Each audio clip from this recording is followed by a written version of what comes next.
Hello दोस्तों, welcome to my channel. आज बात करेंगे बहुत ही अच्छे टॉपिक पे जिसमें आपके सारे डाउट्स क्लियर हो जाएंगे, जो कि है शुगर इंडस्ट्री के रिलेटेड। क्या है शुगर इंडस्ट्री क्या होता है इसमें, और इसमें कैसे जॉब लगती है वो तो आपको पता ही है। और किसके लिए ये इंडस्ट्री है, किसके लिए नहीं है, बहुत सा देखा जाता है। कोर्स करने के बाद फिर ये रियलाइज़ होता है कि मुझे यहाँ नहीं जाना चाहिए था, इससे बढ़िया मैं बेटर और कुछ कर सकता था। तो इन्हीं सब टॉपिक के बारे में बात करेंगे। मैंने बहुत से सारे कमेंट्स देखे थे जिसमें आपके बहुत सारी क्योरीज रहती हैं, और वो इतनी ज़्यादा हो जाती हैं कि जिसमें एक अगर कोई कमेंट अगर देखता है किसी वीडियो में आके, अगर वो कोई डिसीज़न लेना चाह रहा है तो वो अच्छे से एक डिसीज़न नहीं ले पा रहा है। तो आइए इन्हीं सब टॉपिक पे बात करते हैं कि शुगर इंडस्ट्री क्या है। जैसा कि आप लोगों को मालूम है, शुगर इंडस्ट्री में हमारी शुगर बनाई जाती है, जो कि हमारी रॉक कैन से हमारी चीनी बनती है। जो कार्य होता है वो हमारा शुगर इंडस्ट्री करती है, तो इतना सबको पता होता है, ठीक है। अब बात ये आती है इसको कौन ज्वाइन कर सकता है। जो मेनली अगर देखा जाए शुगर इंडस्ट्री किसके लिए है, वो होती है हमारे पास केमिस्ट लोगों के लिए। केमिस्ट के लिए जो भी आप अपना बैचलर किए होते हैं, बीएससी वगैरह किए होते हैं, वो मैंने ऑलरेडी सारे वीडियोस बना रखे हैं कौन से कोर्स में कौन सूटेबल एजुकेशन उसके लिए है, तो वो आप देख सकते हैं। यहाँ पर मैं सीधा बात करूँगा पॉइंट पे, ठीक है। तो शुगर इंडस्ट्री में एक प्रोसेस होता है जिसमें चीनी बनती है, तो उसके लिए हम लोगों को केमिस्ट चाहिए होती है जो चीनी का निर्माण करेंगे। तो यानी कि फर्स्ट प्रायोरिटी होगी शुगर टेक्नोलॉजिस्ट की। विदाउट शुगर टेक्नोलॉजिस्ट वहाँ पर कोई भी चीनी को फॉर्म नहीं कर सकता है। तो यानी अगर देखा जाए कि अगर शुगर मिल जो है, शुगर इंडस्ट्री है, वो अगर किस सेक्टर के लिए जानी जा रही है, शुगर के लिए। और शुगर की विशेषज्ञ हो, एक्सपर्ट हो, तो वही उस शुगर का क्रिस्टल फॉर्म कर सकता है वहाँ पर। इसलिए जो मेन प्रायोरिटी है, जिसको अगर शुगर इंडस्ट्री से अच्छे से अपनी ग्रोथ करनी है, तो वो केमिस्ट कर सकता है, जो कि हमारा शुगर बनाने का तरीका जो प्रोसेस होता है वो सारा एनएसआई में बताया जाता है। तो यूँ हम कह सकते हैं, अगर जो भी हमें नेशनल शुगर इंस्टीट्यूट से शुगर बनाने के लिए जो भी हमें प्रोसेस सिखाया जाता है, मेथड सिखाए जाते हैं, तो वो सारे उनके वहाँ पर एप्लीकेबल होते हैं, ठीक है। अब दूसरा देखते हैं, दूसरी जो ब्रांच हमारे पास आती है शुगर इंजीनियरिंग की।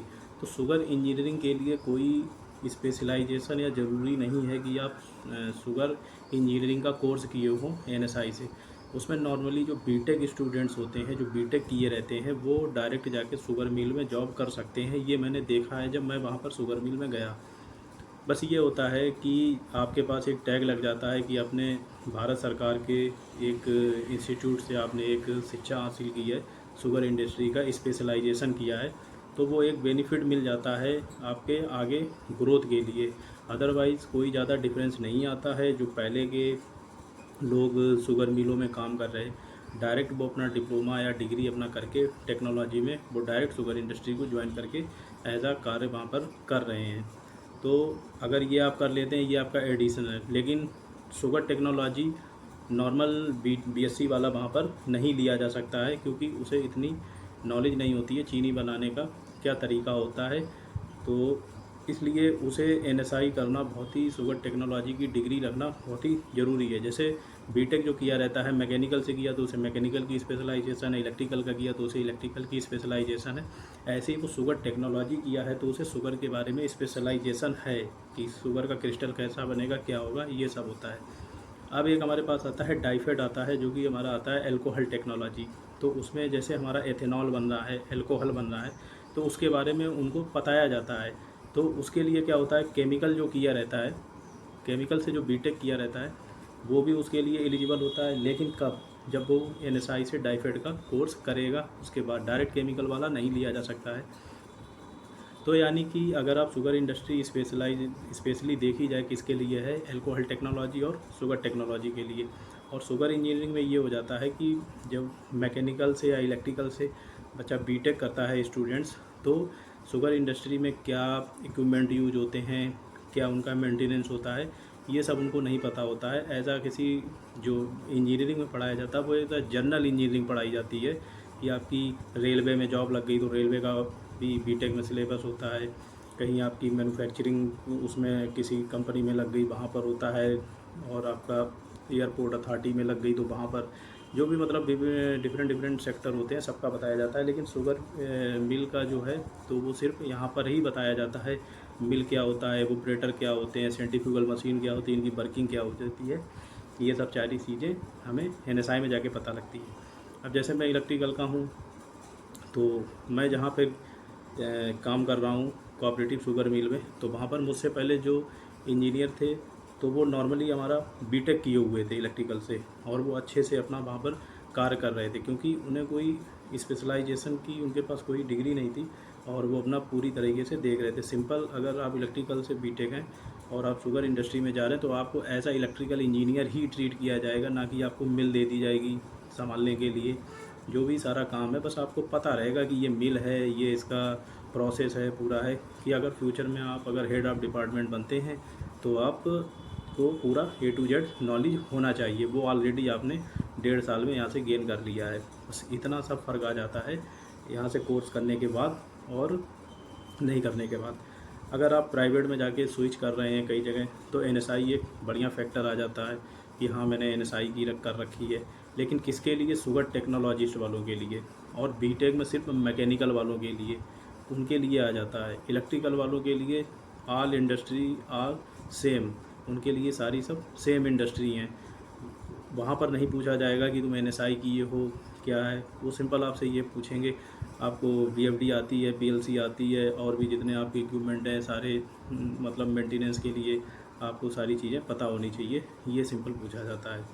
तो खैर आप लोग समझ चुके होंगे कि शुगर इंडस्ट्री क्या है, क्या मांगते हैं इसमें, क्या कौन कौन सी ब्रांचें इसमें एलिजिबल रहती हैं। अब दूसरी बात ये रहती है, आपको ये लगता है कि शुगर इंडस्ट्री में जाते ही लाखों का पैकेज हो जाएगा, ये हो जाएगा, ये सब कुछ नहीं है। लाखों का पैकेज नहीं होता है, वो आपके समय पे डिपेंड करता है कि समय के साथ आपको कितनी आपकी ग्रोथ हो रही है, आपका नॉलेज क्या है, उस हिसाब से आपका होता है। ठीक है, वो तो हर जगह आप जाएंगे कहीं ना कहीं तो वो स्टार्टिंग में आपका ऐसे ही सब होता है। उसके बाद अब 1 बाय 1 ये देख लेते हैं कौन वहाँ पर शुगर इंडस्ट्री में कौन क्या काम करता है। उससे पहले एक और टॉप वो देख लेते हैं, जो लोग अपना गांव एरिया से बिलोंग करते हैं उनके लिए शुगर इंडस्ट्री बहुत अच्छी है, क्योंकि जो सिटी में रहने वाले स्टूडेंट्स हैं बड़ी जगह पे सिटी में, A class city, B class city, जब वो रूरल एरिया में जाते हैं तो उनको ये लगता है कि कहीं मैं विलेज में आ गया हूँ। वहाँ पर बेसिक नीड के लिए भी काफ़ी दूर तक जैसे जाना पड़ता है, और ट्रांसपोर्ट की सुविधा भी बहुत कम रहती है, यानी कि आउटर एरिया में हमारी शुगर इंडस्ट्री रहती है, ये इसका डिसएडवांटेज रहता है।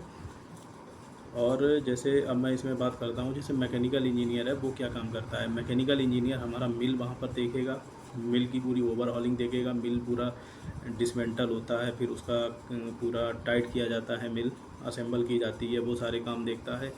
उसके बाद मैकेनिकल इंजीनियर की ड्यूटी लगती है बॉयलिंग सेक्शन में, उसके सारे वेल्डिंग हो गए, आर्क सारे पार्ट्स हो गए, वो सब मैकेनिकल इंजीनियर देखता है। बॉयलर हो गया आपका, टरबाइन हो गया, A to Z जितना आपका मशीनरी आइटम रहेगा वेल्डिंग से लेके वो सारा मैकेनिकल इंजीनियर देखता है। अब आपका इलेक्ट्रिकल इंजीनियर क्या देखता है, वहाँ पर मोटर्स होती हैं, VFD होती हैं, PLC होती है, वायर होते हैं, जितना सब इलेक्ट्रिक सप्लाई का कार्य होता है वो सब इलेक्ट्रिक इंजीनियर देखता है। उसके बाद एक होता है इंस्ट्रूमेंट इंजीनियर, जितने भी हमारे फ्लो मीटर लगे रहते हैं, PLC में प्रोग्रामिंग हो गई है, VFD की प्रोग्रामिंग हो गई है, ये सारी चीज़ें हमारा इंस्ट्रूमेंट इंजीनियर देखता है। और बाकी शुगर टेक्नोलॉजिस्ट वालों का तो पूरा प्रोसेस ही रहता है चीनी बनाने का, तो ये वहाँ पर इंजीनियर्स के काम रहते हैं। आई होप आप लोगों को ये नॉलेज अच्छा लगा होगा। अगर आपको कोई कमेंट है तो कोई जानकारी आपको चाहिए तो आप मुझसे कमेंट के ज़रिए आप पूछ सकते हैं। Thank you.